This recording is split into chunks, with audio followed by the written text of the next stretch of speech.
Hi, everyone, and welcome to Unique Peace. I want to thank you all for joining us tonight and being patient as we work through a little tough technical difficulties. Today, I'm excited to have Debbie Viola on. She's a local painter, and she's really been recognized locally and hopefully nationally. So, without further ado, I want to bring Debbie on, and we're going to talk about painting and peace. Hi, Welcome, Janice. Debbie. Hi, thanks so much for having me. Yes, welcome. So, you are an artist. I love your work, and you've done a lot of murals and fine art. hmm So, I want to talk about that for a minute because you had an interesting story. You were working downtown in the city in hmm 2011. Or sorry, yeah, 2001. 2001. Yeah. I'm sorry, I apologize. And you saw a tragedy. So, walk us through how that was a turning point for you. Well, it was September 11, 2001, and I was at that point 23 years working for the same attorney, and we were actually at our office in Midtown, Fifth Avenue and 42nd. And I had gotten out of the railroad, and I think I walked to my office and I heard all sorts of sirens. And I thought, wow, there must be a bad fire someplace. And when I got to the office, it was about maybe 10 after 9. Everybody was in the conference room looking out the window, and people were scrambling on phones. We didn't know what was going on. Somebody said they made a call to their friend, and they said a small plane had hit one of the towers. And then we looked out, and we didn't see the plane, but we saw the second explosion. Oh, And wow. then everybody was like really, screaming and in a panic. And my boss had a TV in the conference room, so they were looking at the conference room. And by then, the news was coming on that it was probably a terrorist attack, and it was just complete mayhem, as you could imagine. Yeah. My my husband was at work in Queens, so he was calling me on one phone, and my daughter, who was a freshman at college at Barnard in up in Harlem in the city, it Oh, was like yeah. it was her first week away from home ever. She was never a kid that went on, sleepaways or sleepovers or camps. So this was her first experience being alone. And her alarm went off, and this is what she woke up to. So she knew I wasn't that far from the Empire State Building, so she thought that was going to be the next target. And she was just like, a mess on the phone. So we were all like scrambling, not knowing what to do. My husband and I realized we had to get a phone call into our son in high school, because back then there were no cell phones. I think I may have had one because I was commuting, but our family didn't have phones yet. So my husband called the school to let my son know that everybody that we knew that was in the city was okay. And then just going back and forth, like, now what do we do? And by now it's close to 11 o'clock, and we see the buildings like start coming down. Besides the black billowing smoke, we just saw like the building like implode on itself. And I just feel like I was in a surreal, like, horror movie. I was part of a horror story live. It was just, there's no words to describe it. But my boss started screaming because he thought one of his colleagues was at a meeting at one of the towers, and he was screaming, "Oh my God, he's in the building." So now we're all upset because we knew him, we're even more upset. And I'm like, I got to get out of here. So my husband and I decided that I was going to walk to the dorm. Thank God my days of high heels were over. So I had low shoes on. I just had to figure out how to get contact lens solution. I figured somebody at the dorm would have it. And like, I got to go be with my daughter. So as I'm walking to the elevator, my boss follows me with work. Since you're leaving early, could you do this at the dorm? No way. Oh, Right. So my jaw like just dropped and I backed myself into the elevator, with my mouth still wide open because I was in shock between what I saw and what I just heard, when the doors closed and I'm like, that's it, I'm done. I'm done. And I forced myself to stay until Christmas to get my last little Christmas bonus for my family. And that was it. Like, I didn't spend 3 months devising this beautiful business plan or anything like that. Every day it was just dreading going into the city. It was horrible seeing people still, in October, they were still hanging posters for their loved ones. I mean, I would come home, I'd be a basket case every day in Penn Station. It was just horrifying. Um, but I made the decision that I didn't want to work for anybody but myself again, as long as I could help it. And the only thing I had to fall back on was in 1998, we put a new bathroom in our house. And I said to my husband, let me see what I could do with the walls. Like these shows on HGTV were just coming out with, there was a couple room by room. And they had like sponges and paints, and they were making these like nice wall finishes. So I said to him, let me see. And if not, it's just paint. I promise I'll paint it back to white. So I took my tile and went to Home Depot and bought, I saw something called glaze and something called a sea sponge. I'm like, okay, I probably need this, Anyway, I wound up, I didn't know what I was getting, but it looked like I needed it. There was no research, no internet back then. I couldn't just like Google how do you create a wall finish, So, and I wound up doing this beautiful finish. It shocked me and my family, but the contractors were still working in my house and they're like, are you sure this is the only thing you've ever done? You really need to quit your day job. I'm like, get out of here. They're like, you're better than any professionals we've ever seen. And I'm like, no way. But that really sparked something in me. As a kid, I was always creative. I taught myself how to crochet and I'm left-handed. So I would have to hold the needle and the yarn up to a mirror to try to figure things out Figure by it out. myself while reading a book on how to crochet from the library, But I never had the opportunity to paint. I went to a Catholic business high school in Brooklyn, and the guidance counselors, I don't know why, but they would not let me take art for an elective. They made me take a business math, which, math was one of my subjects I hated the most. I'm not a fan of math either. I know it's Yeah. important, but I'm not a fan. Exactly. And go figure, I have a son who's a CPA, MBA, but math was his thing, but certainly not mine. He didn't get it from me. But yeah, so I guess I was like a suppressed artist. I don't know. So when the contractor said, you need to do this for a living, like that stuck with me and inspired me. But all I knew how to do was, type 120 words a minute and take stenography. I never in a million years thought that I would be able to leave my job and, dabble in art and try to make something of it. But at that moment on September 11th, in the elevator, I'm like, I am just done. I put up with him. That just sums up what I put up with for 23 years. I don't have to tell you any of the stories No, about you don't him. have to tell me anything else. Yeah, I can totally understand that. yeah, that just, And yeah. And that was it. And I made that decision. Like, I didn't even know what the word entrepreneur was, but, suddenly I was one. And like, now what do I do? we are But, joined by Michael Zinn, who says hi. oh, hi, how are you? And so you left your career and Mhm. started another career. I did. And Uh-huh. and how so we know how you got to that transition, but how was that transition? Did you feel that it was easier than you thought? Or, we are all a little trepidatious at times, but you're like, how's this going Oh, to work? well, it was really literally like one job waiting for the next one. My husband and I, and we decided, look, if this doesn't work out in a couple of months, if you can't get the work, then you know what you got to do. You just got to go back and, get a real job.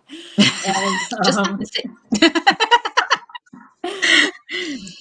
so I think between like September and December, I had taken like a local at one of the craft stores, like learn how to paint on glass.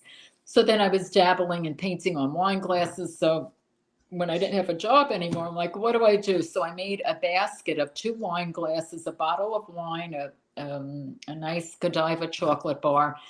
And I wrapped it up in cellophane and a bow. And I went to a Garden City real estate. I'm like, oh, Garden City is like, a Yeah. well-to-do area. Let me see what I could do. So I went in, and there was just one realtor there. Everybody else was out in the field, so I only got to see one person. But I had my little like mini photo album of my bathroom, and my sister-in-law had asked me to do a room in her house, so I had like two rooms to show. Like that was my portfolio on a little dollar mini album, and I had typed up my own business cards. But anyway, I just said to the girl, if you're looking for unique closing gifts, this is what I do, and I also do wall finishes. And I Go. showed her the pictures, and she was like, "Oh, thank you."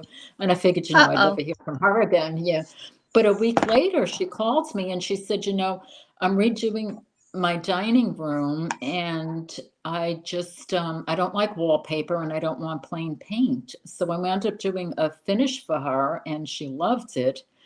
And like, okay, this could really work. And then the next month she refer are you there? There, there you are. I'm sorry. Okay. I don't know what happened there. I appreciate your patience. I was just going with it because I didn't know if I was still on and you weren't, so I just kept on talking. Perfect. Perfect. Yeah, so I got So, my first job, and then a month later, her friend calls me. She referred me to her friend who had just moved into a house. So I did a few rooms in her friend's house, like, okay, good. I got through 2 months. Maybe I could really do this. Maybe I'm on to something. And then the next month, somebody else. And then it got a little slow. And then the next month, it was like two jobs. And it was literally referral by referral by referral. And when you're starting out, that's really all you have. I didn't advertise, I didn't do anything like that. And at some point, I remember there was like AOL was the only online platform. oh So there wow. was like, yeah, that's the whole brand. So there was a decorative painting forum that I belonged to, and somebody like in a different state had said that she belonged to a local BNI group, a Business Networking International. And, it brought her a lot of business. So I said, let me check it out. And I just forced myself to go because I'm just like a quiet, shy, introverted person. I'd much rather like be in my basement painting than be out in the world with people. But I quickly realized no one is going to promote my business, besides me or better than me. I just had to put myself out there whether I liked it or not. So I went to this meeting, and there's like, about 20 professionals from different fields, and we all got to know each other. And, every week have breakfast together. And little by little, they started referring me, whether it was for their own house or somebody that they knew. In fact, this was like, what, about 20 years ago? And I just got a call from one of the guys, a month ago that he had a referral for me. And this group disbanded, I think about 8 years ago. It just dissolved, that local chapter. But anyway, then I just forced myself to start doing more networking because I realized networking and getting to know people, and so they could get to know you and know, like, and trust you, that was the way to do it. And that's really what happened. And in between there, I also had an opportunity to open a little store. So I had a shop in Bellport called Something Different, Hmm. where I painted like anything I could find, like mailboxes. I even bought like toilet seat covers and painted flowers, like any object that you could think of, like baby clothes. And I would make diaper bags with baby clothes in it. And it was a sleepy town, but that became a hit. And on Christmas Eve, people came like out of the woodwork. I had to stay open till like 7 o'clock at night on Christmas Eve because they just kept coming in to buy like hand painted ornaments that they wanted personalized. It was really something. And like, and I would ask people because I wouldn't see them all year long, but just Christmas, like, oh, my friend told me about you and that I should come. So I had that store for a couple of years until the landladies wanted the space back. But that was a nice opportunity, and I met great people. And during that time, I started teaching because there was a spare room in the back. And somebody asked me if I would host like a painting birthday party for their kids, which I did. And there's a bunch of 4-year-olds, and My husband's like, you are crazy. You're not going to do this, are you? But I did, and they were well behaved. It was mostly boys too. They loved it. And so I did those, like, sip and paint parties long before they were even popular. And then a woman asked me to do it for her 50th birthday, so I went to her house. And I still do it when people ask me. Now I paint at the Arbor's Assisted Living once a month. I go in and paint Oh, the elderly beautiful. people, and they love it. Yeah, yeah. And I do team building with different corporations. Oh, that's an interesting one. Yeah, yeah. And, people have told me, and it's so true now. Now there's science to back it, but art is so much cheaper than therapy and so much better than therapy. I had two ladies that would come to my house. I had like a 6-week program, but they just paid me to keep coming. They came for like 2 years after the 6 weeks ended because they just wanted to sit and paint. They didn't care if I taught them anything new.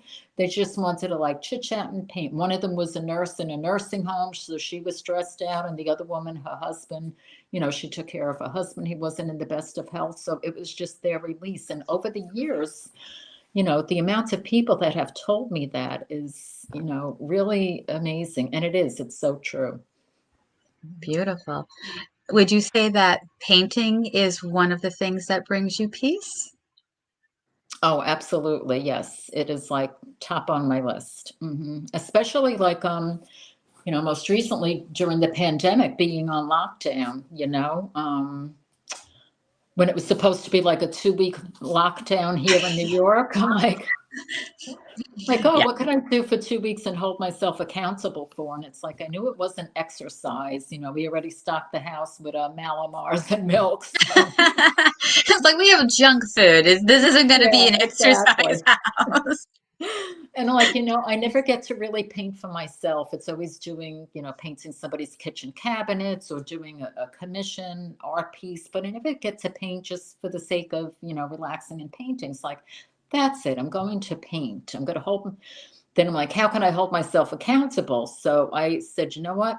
I'm going to go live on my Facebook business page, which is art by Debbie Viola. And I'm just going to say that, for the next 2 weeks, I'm going to paint live every night. And that's what I did. And it wound up that I stayed doing that. Was it a year and a half or like up until that summer? I'm still foggy, but how those 2 years went by and all They those went flying by, yes. dates get, dragged, but flew, at the same time. But anyway, I just kept going on, and I'm a night owl. And with the pandemic, I got more anxious and became more of a night owl. So there was some nights I was up at like tossing and turning, and it was 3 in the morning. And I'm like, you know what? I'm just going to get out of bed and go down in pains. And I would go on live with my phone set up. And like in less than a minute, there were 15 people on. Then there were like 50 people. I think I had more people the deeper into the night that it went. And a lot of them were creatives. There were artists and interior designers, like from all over the country, not just like people found me just like in their feed. And it kind of became a thing. It was incredible. It's And beautiful.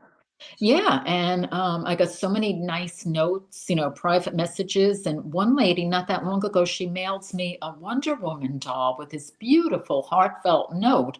She lives in North Carolina, and she said, I was in a store and I saw this, and it reminded me of you because I feel like you helped save me. And you were like such a salvation for so many people during the pandemic, during such a stressful time. She says, I'm sure I'm speaking for so many other people, but definitely myself. It was just so relaxing and peaceful, to watch you, and you kept me calm. And she said, don't take this the wrong way, but your soothing voice, you helped me fall asleep. um, People send me notes. You were like a female Bob Ross. Thank you so much. So, I guess, it is a testament that it really is, painting really is, peaceful and relaxing because you just get to like, once you start, you're so involved in what you're doing and you're focusing on that, that everything else just kind of, slips away. I know a woman, years and years ago, her 22-year-old daughter like suddenly passed away. She had like some heart episode, and the girl, they didn't know she had a heart problem, but the poor girl died. And this woman said that the painting helped her, make her way through grieving over her daughter. She said, if I didn't paint, I don't know how I would have gotten through that. And I could see that it becomes, you don't put any pressure on yourself, but it's just something that you do. And just, I guess, whatever hobby you might have, just focusing and putting all your energy and your brain power into what you're doing, does bring a peaceful feeling. And I usually, when I went live, I would put my a family friend, Stephanie Zuccaro. She's a very talented piano player, pianist, and I asked her if I could play her music. So I would play her soft piano music with me painting, and it was just like, I guess a great peaceful combination for everyone. That's beautiful. Mm. And so, Yeah, yeah. um, aside from painting someone's rooms or, a room in their house, um, how else do you bring peace, do you think? How do you bring peace to others? How do I bring peace to others?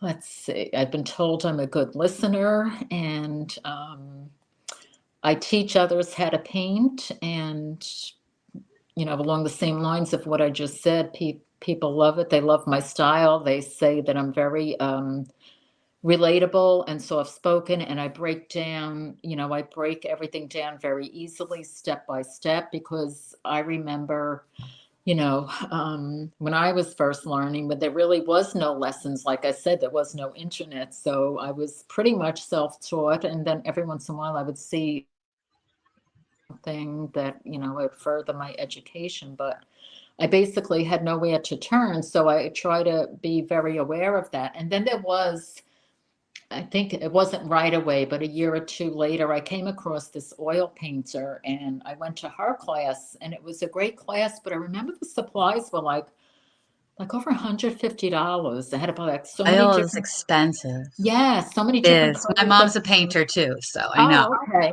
Yeah. And I kept that in my mind. Like, if I ever, not that I thought that I was going to be teaching that long ago, but now that I am teaching, I kept that in mind. So now I make it a challenge. Like, I could get people started for like $15 worth of supplies, Oh, and it's definitely true.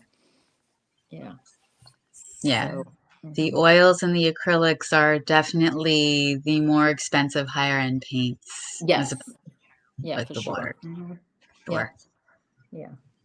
And at one point, oil was always looked at as like the best medium and the one with greater value, but that's changed now because the acrylics are made, the big companies have made them, of the same quality as oil paint. So that no longer holds true. I don't think that oil painting is held in much higher regard than, acrylics.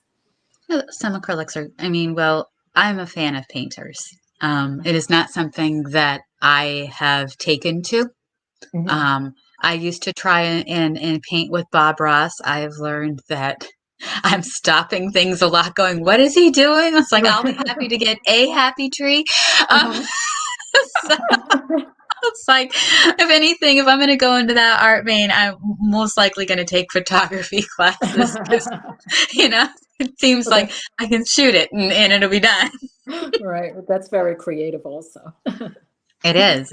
Mhm. My boyfriend is a photographer, Oh, so nice, nice. my Mhm. mom's a painter and a sketch artist, and my boyfriend's is a photographer. I'm a great lover of art.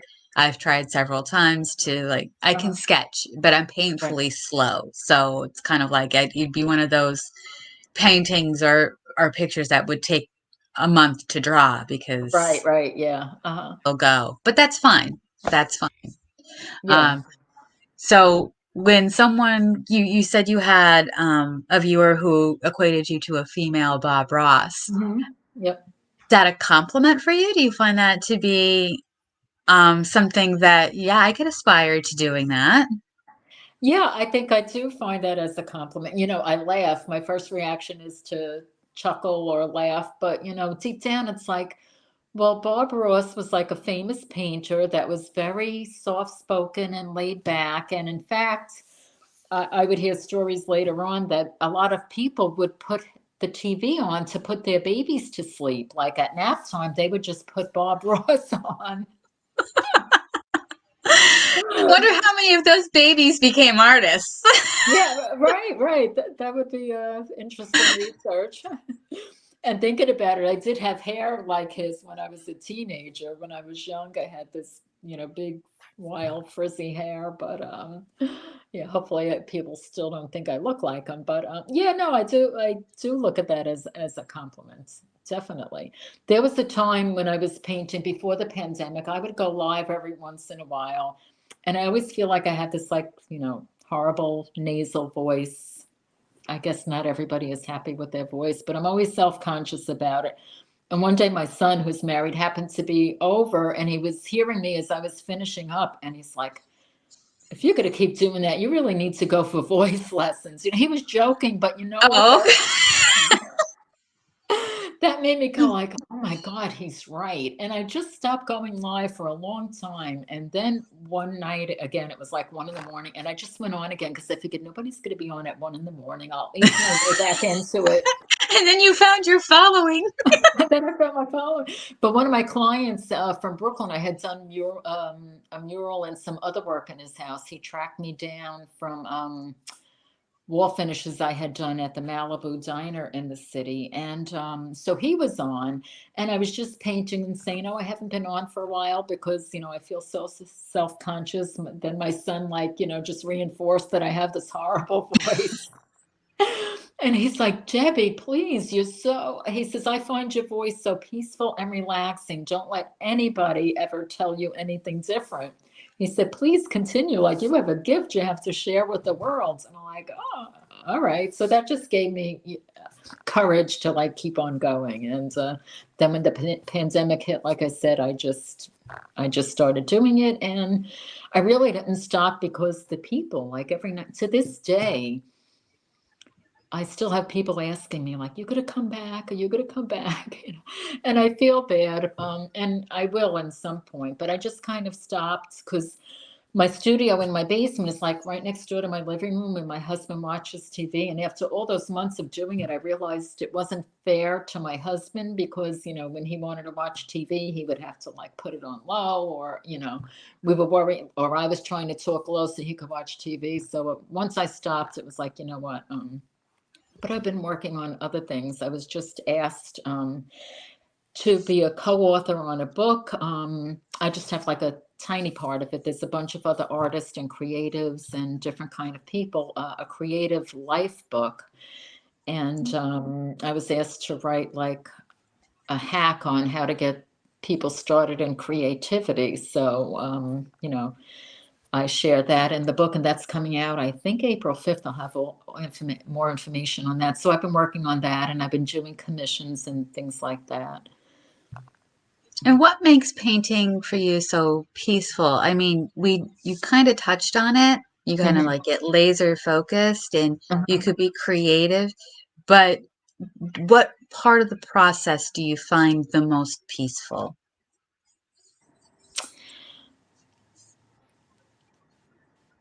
The moment that my brain shuts off from everything else around me, sometimes it's just getting out the canvas and the paints and like, pouring the paints out. And then maybe I'll mix some colors, experiment a little bit before I start.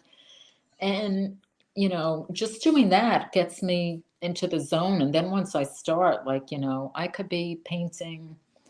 Like if I have a commission to paint and I start at like 11 at night, there have been nights that I would look and like, oh my God, it's 4 o'clock in the morning and I'm still painting because I lose total track of everything around me because I'm just immersed in that. I enjoy it so much and I'm just so focused on and intent on what I'm doing. Plus, it just blocks everything out. I mean, we're caregivers to our elderly moms. My 100-year-old mother-in-law lives with us. God Oh, bless wow, her. a centurion. Yes, yes. And my mom is 97. And during the pandemic, during most of the pandemic, she lived with us too. So we had two elderly women that we were taken care of, that were our complete responsibility, and there was like no escaping. Our neighbors would see us like, you sure you don't want to come out drinking? And I'm like, let's start, and they never stop. So no, we're good. When my mom first came to live with me, we used to go to Friendlies at night, like just for an escape, like like we don't drink, we don't smoke, like just to get out of the house. And it's like when you have little kids, at the end of the day, you just like want some semblance of normalcy. So we would run to Friendlies, but after gaining too much weight after a few weeks, we got to do something else. This ain't it. So painting, it really, completely mesmerizes me and takes me away from, whatever stress may have happened during the day. Beautiful. And so we've touched on that you do like to teach, and do you find that teaching others is peaceful? And is that something that if your best friend came to you, Debbie, I'm really stressed out. I just need to get into a meditative, peaceful state. Is that what you pull out of your toolbox? Yes, I think I would. Yeah. And not even to say, okay, I'm going to teach you how to paint a flower now, but just like pour some paints, take the brush, and just mix some colors. Through all this, I had never heard of ASMR before, and please don't ask me what it stands for, but Okay. I won't, because I was about to. but it's something that well, what I did was I Googled it, and a YouTube video came up. And because somebody said to me, you would fit in perfectly like in the world of ASMR. So I had no idea what that was. So I found this YouTube video, and it was a woman. She was in Lake Tahoe, and she was just giving her my okay, ASMR, autonomous sensory meridian response. Oh, That's what it is. Um, and it gives people kind of like a goosebump response to certain sounds or stimulation. And so this woman that I found, the first example I found, she was a real estate agent, and she opened the door, and she was like whispering like, and look at those beautiful wood beams, and look at the high ceiling.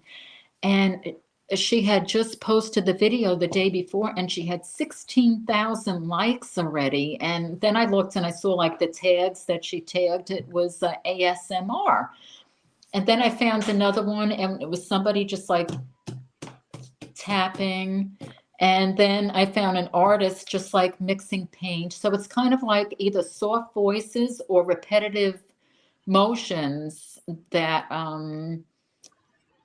people are drawn to this, and it falls under that ASMR. Like, I don't know if I'm using it as like a verb, or you know what I mean? Like, I'm not sure of the right. proper terminology, but there's definitely something to it. There's a huge following. Even my 11-year-old granddaughter, she's like, Grandma, anytime you do a video, you should just tag it ASMR. I'm like, what do you know about that? And she said, those things that the kids have that they pop inside out, like all the little Like a rubber. fidgeter, like a Thank you, a little. fidgeter. Yes. Yes, my son used to need those for school, like the fidget spinner. I hate the fidget spinner. The little poppy thingies I can handle. The Yeah, fidget yeah, spinner. yeah. So that's what that's all about, and that falls into the like meditative, relaxing category somehow.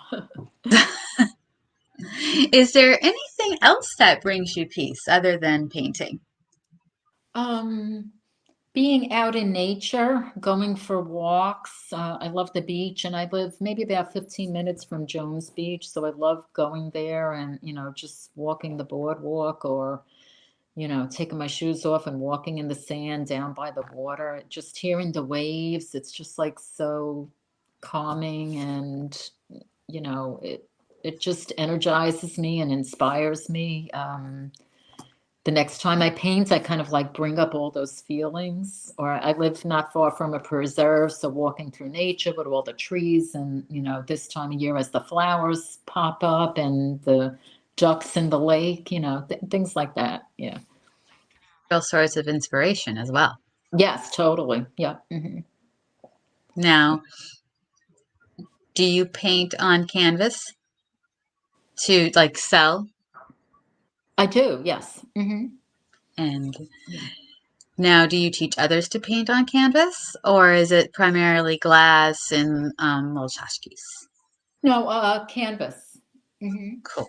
Yeah, I've taught, gosh, thousands of students over the years from age 40. I used to say to 80, but now that I'm teaching in the assisted living, there's a woman that's 103. And Oh my so I goodness, teach good for her.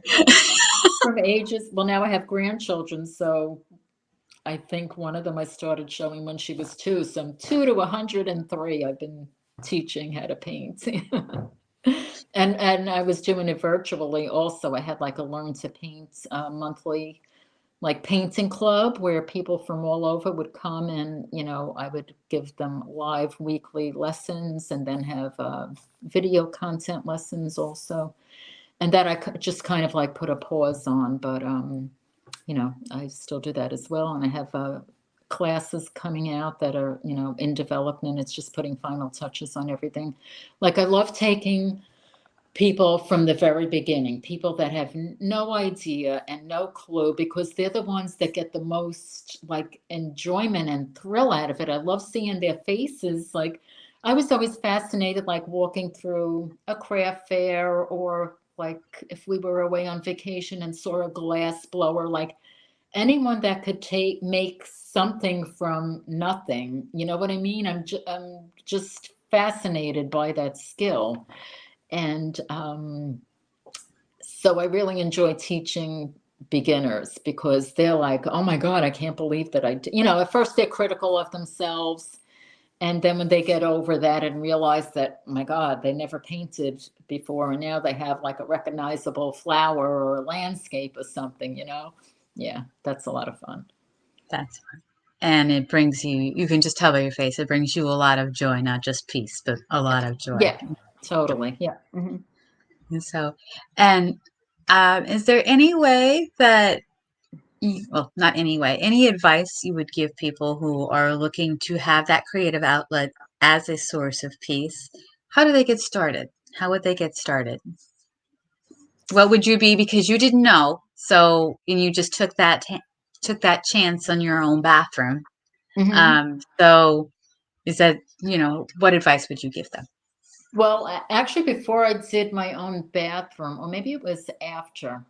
Maybe it was after when I wanted to paint like things, like paint on stuff, but I had nothing around the house to paint. I actually bought like contact paper. You know what contact paper is? Again, I'm I have dating contact myself. paper in my silverware drawer, so yeah. Right, that you put on shelves or something. So I bought like this frosted contact paper, and I cut a piece, and I in my hall closet I kind of like separated the clothes, and I put it on the wall, and I got my paints, and I would like sit on the floor and like paint a flower or an apple. Like I didn't think to go out and buy canvases. I just like, how am I going to paint? I want to paint on stuff. um, so I just practiced like on the back wall, and then I would, when it dried, I would hide it with my clothes. And my husband was none the wiser for it.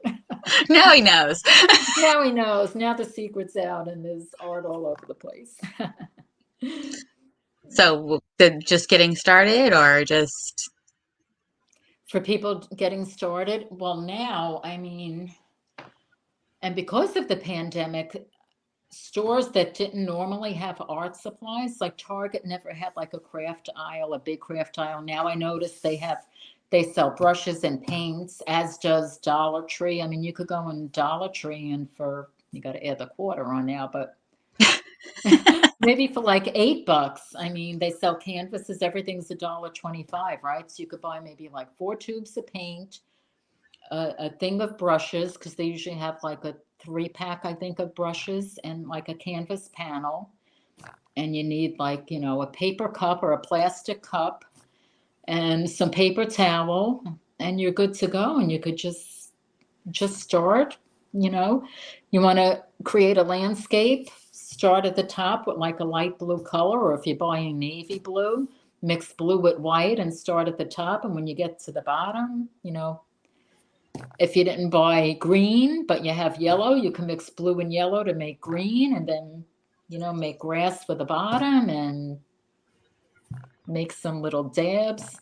Oh, the ladies that followed me during the pandemic named me Debbie Dabber because they would watch me and they're like, all you're doing is dabbing, and at the end you have this beautiful painting. So a lot of that is just like, just dab colors. Don't put a lot of pressure on yourself, and just experiment and fool around with it. And it's just paint. You could always rip it out and start with something else, but it's just paint. Don't take yourself so seriously. Let go and have fun with it, and that's what it's all about.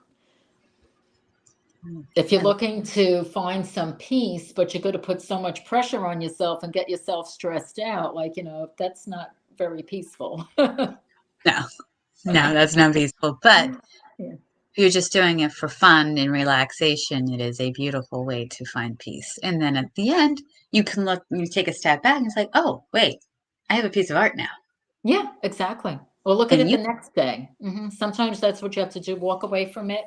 If you don't like it, just go about your day and then come back to it. Or, the next morning, look at it, and, you'll probably look at it and say, oh, wow, that's not as bad as I thought.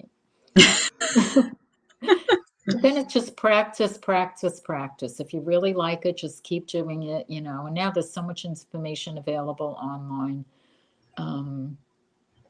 that you could find at your fingertips that I didn't have the ability to find. so that guidance counselor who wouldn't let you take art was Yeah, wrong. totally. Yep, Totally wrong. It totally. came out anyway, and that's beautiful. I love that. Mhm. So, Yeah. and it brings you peace. Yes. And who doesn't need some peace in this crazy world that we're living in right now, right? Yes.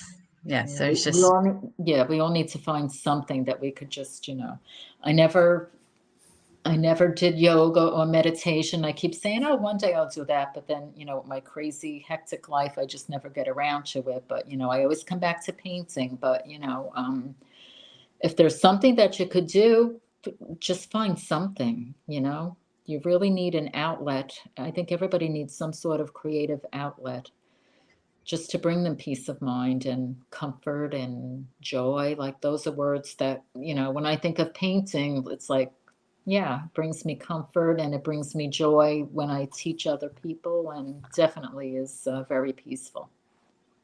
I love that. I love that. And you want to look for Debbie's painting or learn how to paint, I would visit Debbie Viola. I keep on wanting to change your name. I'm sorry. That's okay. You can go to debbieviola.com and you can see all her portfolio work, all of what she has to offer. And Mhm. I thank Debbie for joining us tonight and discussing about peace and paint. Thank you so much. Let me just add, I should have had like a separate page for the visitors from tonight, but of course I didn't think that far in advance.